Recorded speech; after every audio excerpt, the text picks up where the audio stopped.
Alright, so this should basically be the last part, and I want us to be able to deploy NextJS application, right?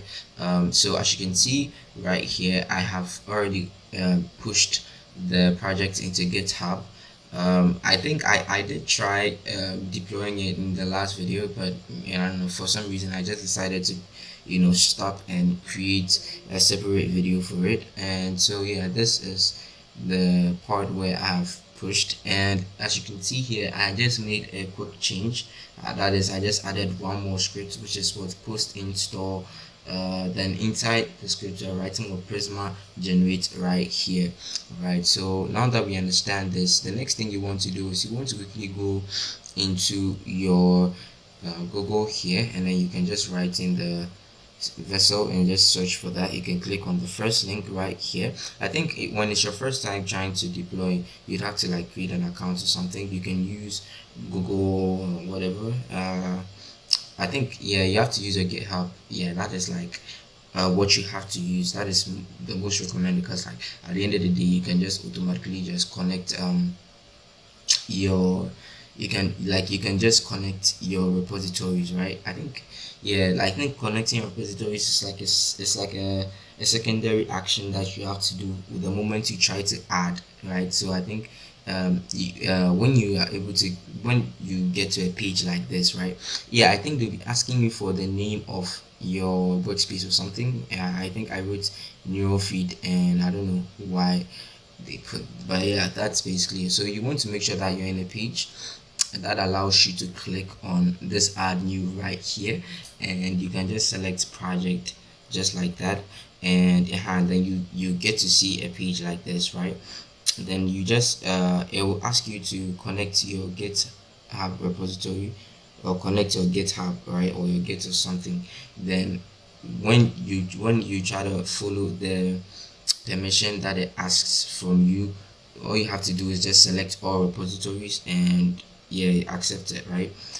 Yeah, so right after you're done with that, you should see all your repositories down here like this. So as you can see right here, we have the messenger clone here. So I'll just import that. I'll just click on import like this. Make sure that you write the project name just like that, and for the framework preset, search for NextJS just like that. And yeah, our root directory is not this one, it's actually this one. Yeah, so just make sure that you set your root directory appropriately. All right, then right after setting that up, you're going to scroll down, and you see that all these commands are pre-made for you. You can just leave them at the default. And for the environment variables, what you can quickly do is you can just go into the project here. I think this is the project, and we can just go to r.env, which is here. And then what we can do is we can just copy all these. So I'll just copy that, and I'll just come here. So yeah, I'll just come here and then paste them just like that. So Control C, and then you come here and then do your Control V to paste, right? So now that you have that working out for you, all you have to do is to click on your deploy button, and it should quickly start deploying for you. All right, so as you can see, this is the build logs, and it's basically deploying. Okay, so we do have an error right here, and I think I'm already seeing what the error is, right? So yeah, they are talking about conflicting dependencies. So we are just going to have to go to the top here, right, to the pre-made commands right here, and I think the install command right here. So I'll just activate the edit, and then I'll do npm install, then I'll do my legacy peer deps like that, and I'll just have to scroll down and then hit the deploy button one more time, and yeah, that should basically do it for us. Right, so so yeah, this is it. It's running the npm install legacy peer deps, Okay, nice and clean. So let me quickly pause the video, then once this has been deployed successfully, we'll just do a couple more changes and that should basically do it. Okay, so I just realized that we faced another set of errors, and the error that we faced was they seem to be ESLint errors, right?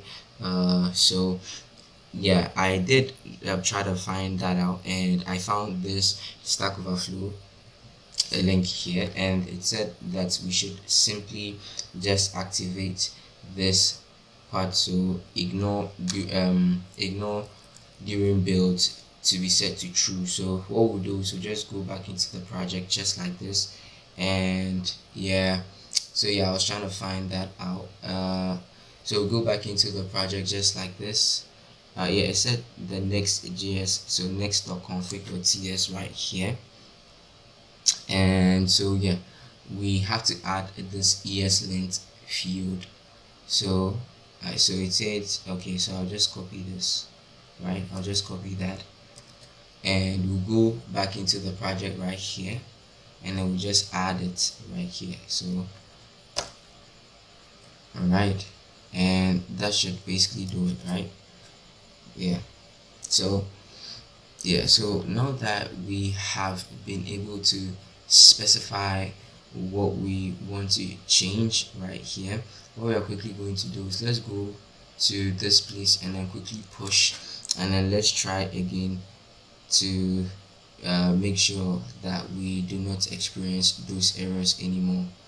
Okay, so okay okay okay so I'll just quickly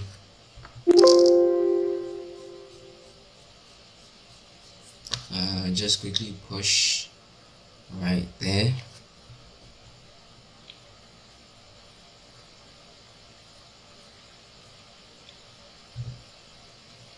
Okay, so we should be done pushing in no time. Okay, so we just finished pushing, so I'll just go back into the browser and I'll go to our project. I'll just go back and click on the deploy button one more time, just like this. Let me make sure that it's deploying from the right. Okay, so commit 741. We can check that inside. We can check that. Let me quickly go to our GitHub repositories. Right, so this is it, and okay, 741. Yeah, so that's basically the right commit.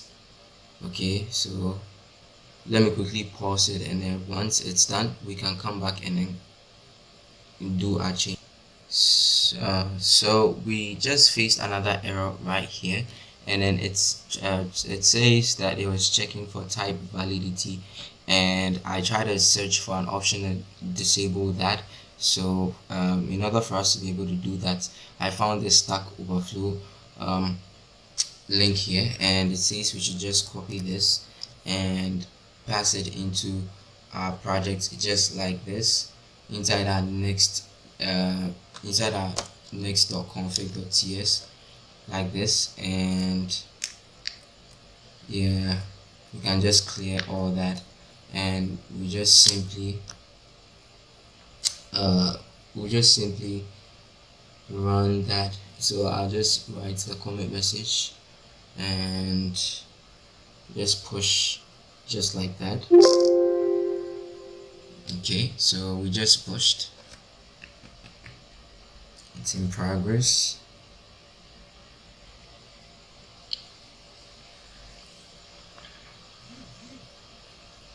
Okay, so we're just done pushing. I'll just quickly go back into the browser right here, and over here what I'll do is I'll quickly go back and click on the deploy button one more time, and I'll pause the video again so that when it's done we can move on.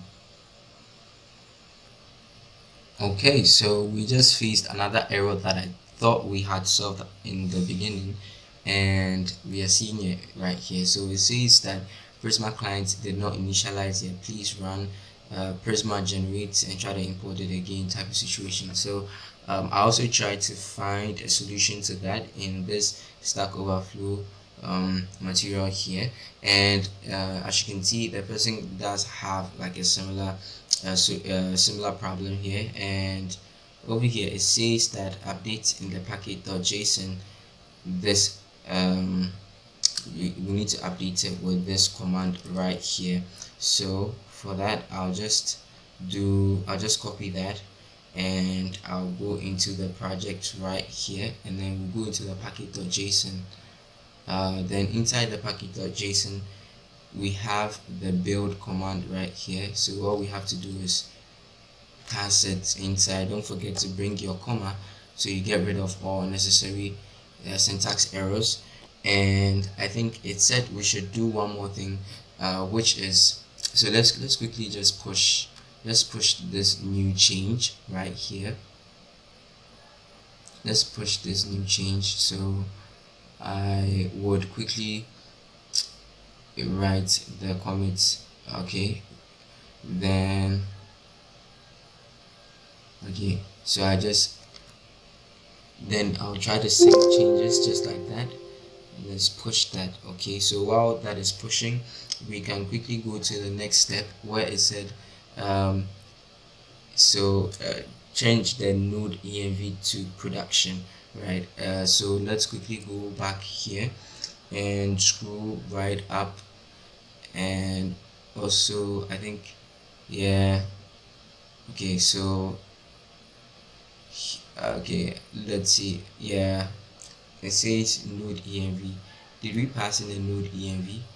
Okay, for the node env I think it will be in the project. Let me check if we did pass a node env.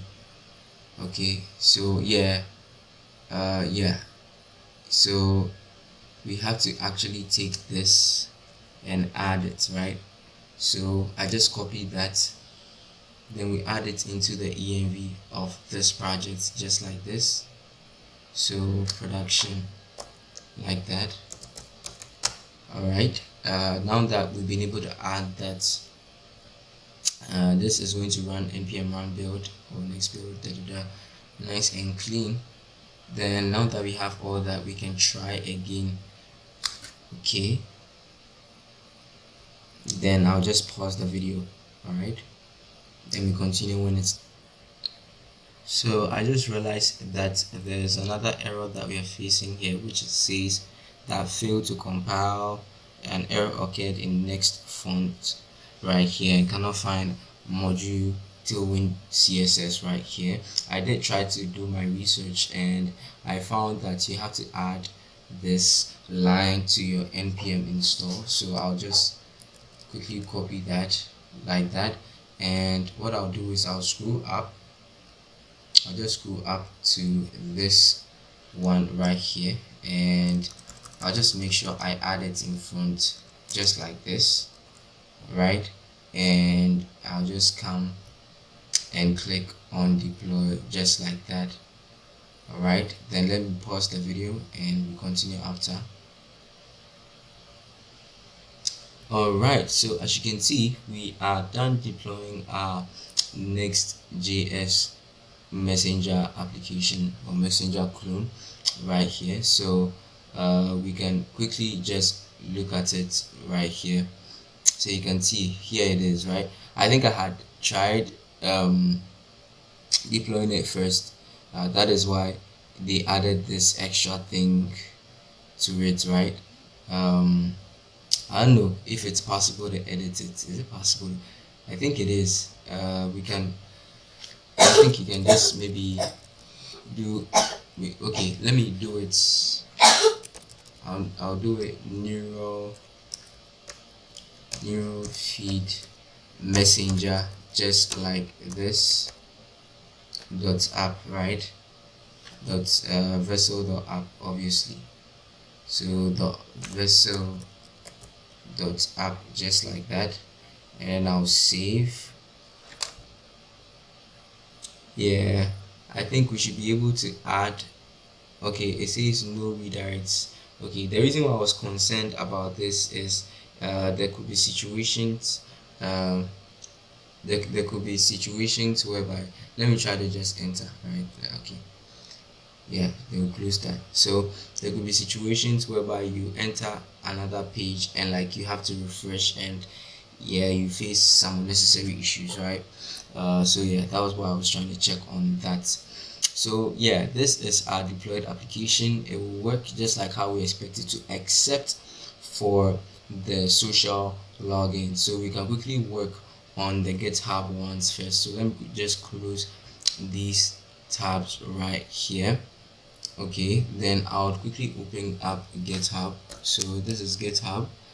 I'll just go into it right here.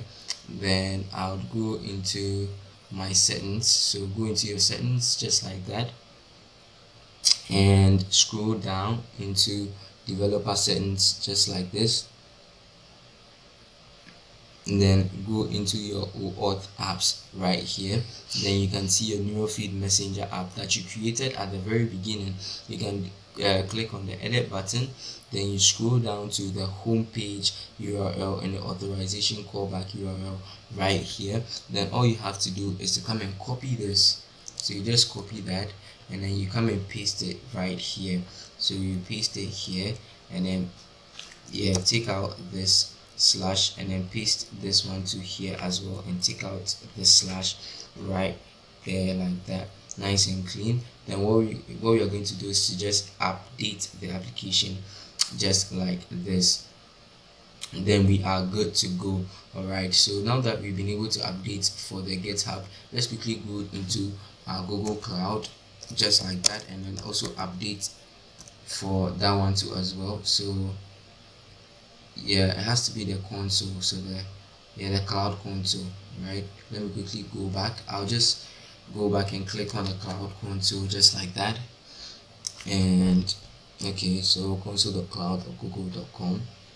So yeah, so right here we'll just go into the API and services right there like that, and I think okay, it's loading up.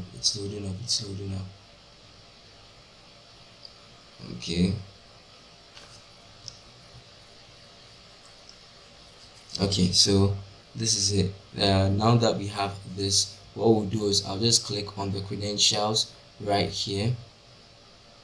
Is it? Yeah, I think yeah, the credentials, right? Then inside the credentials, I'll just come and click on this web client that we created right here.